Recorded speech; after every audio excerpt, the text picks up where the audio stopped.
नमस्कार दोस्तों।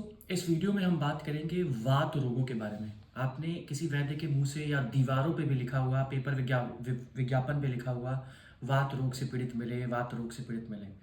होता क्या है वात रोग और हम इसे कैसे मैनेज कर सकते हैं? एक प्रोफेशनल तरीके से वात को कैसे मैनेज किया जा सकता है, इसकी खूबसूरती, इसका तरीका डिपेंड करता है इसके डायग्नोसिस पे। तो सबसे पहले शुरुआत करते हैं कि वात रोग होता क्या है। एक लेमैन वात को क्या समझता है?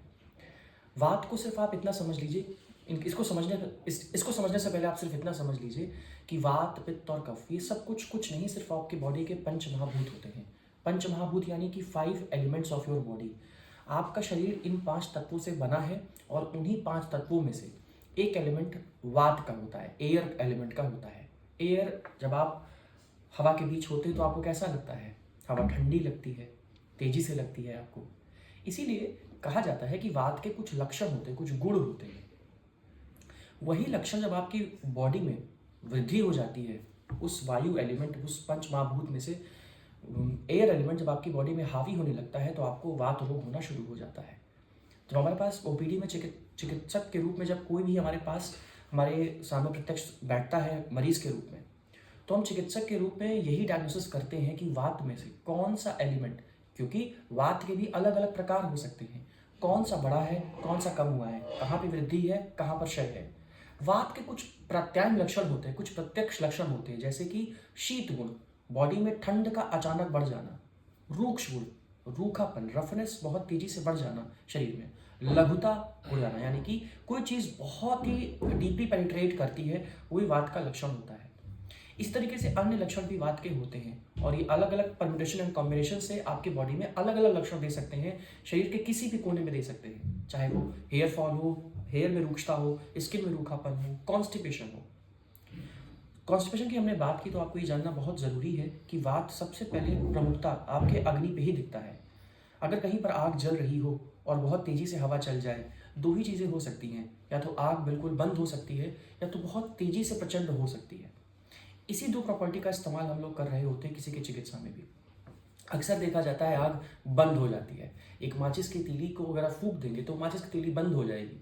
वही माचिस की तीली आपके पेट पे होती है जठराग्नि के रूप में, और वायु जैसे बढ़ती है आपको विकार होना उत्पन्न हो जाता है। इसीलिए कहा जाता है कि कॉन्स्टिपेशन सभी बीमारियों का जड़ है। जब चिकित्सक की बात आती है, जब उसे हम ठीक करने की बात करते हैं, तो आपको इसके विपरीत चिकित्सा करनी होती है। वात के विपरीत चिकित्सा क्या हो सकती है दोस्त? वात की विपरीत चिकित्सा को जानने के लिए मैंने आपको जैसे इसकी प्रॉपर्टीज बताई, बस इसकी ही विपरीत चिकित्सा करनी है। आयुर्वेद सिर्फ डायग्नोसिस और ट्रीटमेंट में बिलीव करता है। अगर हमने राइट डायग्नोसिस बना ली तो ट्रीटमेंट पार्ट बहुत आसान हो जाता है। इसीलिए अगर हम राइट डायग्नोसिस करें, वात का कौन सा लक्षण बढ़ा हुआ है जिसकी वजह से वात बढ़ा हुआ है, हमारा ट्रीटमेंट बहुत आसान हो जाता है। अगर हम वात के रूक्ष गुण की बात करें, रूखेपन की बात करें, तो इसके अपोजिट में चिकनाहट, स्निग्धता दी जाती है। और आसानी से उपलब्ध स्निग्धता है तेल, घी। अनंत प्रकार के तेल, अनंत प्रकार के घी, मेडिकेटेड घी, मेडिकेटेड ऑयल, कभी कभी अभ्यंग के रूप में, कभी कभी स्नेहपान के रूप में हम जब इनका सेवन करते हैं, हमारे खाने में जब चिकनी चीज़ें, शुद्ध चिकनी चीज़ें, अच्छी चीज़ें जब आ रही होती हैं, हमारा वात हमेशा शांत रहेगा। इसीलिए आयुर्वेद कहता है कि खाने में आप हमेशा घी इस्तेमाल करिए, तेल से बनाइए। पर आज की दिनचर्या, आज की लाइफस्टाइल घी को फैट बोलती है, तेल को फैट बोलती है। इसीलिए आप देख रहे होते हैं खासतौर से मेट्रो सिटीज़ में जो सुपर एजुकेटेड जनता जो अपने आप को कहती है, वो सबसे ज़्यादा अनहेल्दी होती है। जब हम घी और तेल की बात करते हैं तो आप खुद देखते हैं कि घी और तेल कुछ लोग खाते हैं तो उनका कोलेस्ट्रॉल राइज कर जाता है। आप मुझसे सवाल पूछेंगे कि घी और तेल इतना सेफ है तो फिर कोलेस्ट्रॉल कैसे राइज कर जाता है?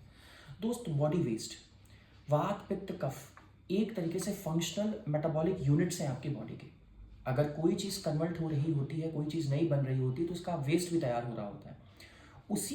वही वेस्ट जब आपके शरीर से बाहर नहीं जाता और बॉडी में घूम रहा होता है, तो आपकी blood reports, blood profiling, lipid profiling, LFT सब बेकार आती है।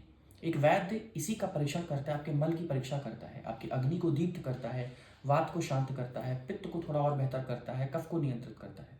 इसी तरीके से वो आपकी चिकित्सा प्लान करता है, चिकित्सा सूत्र प्लान करता है और आपकी मदद करता है। उम्मीद है आपको ये वीडियो पसंद आई होगी और आयुर्वेद के प्रति आपकी समझ थोड़ी और गहरी हुई होगी। इसीलिए कहता हूँ, आयुर्वेद चुनिए अपने लिए, अपनों के लिए। आयुर्वेद सबसे पहले।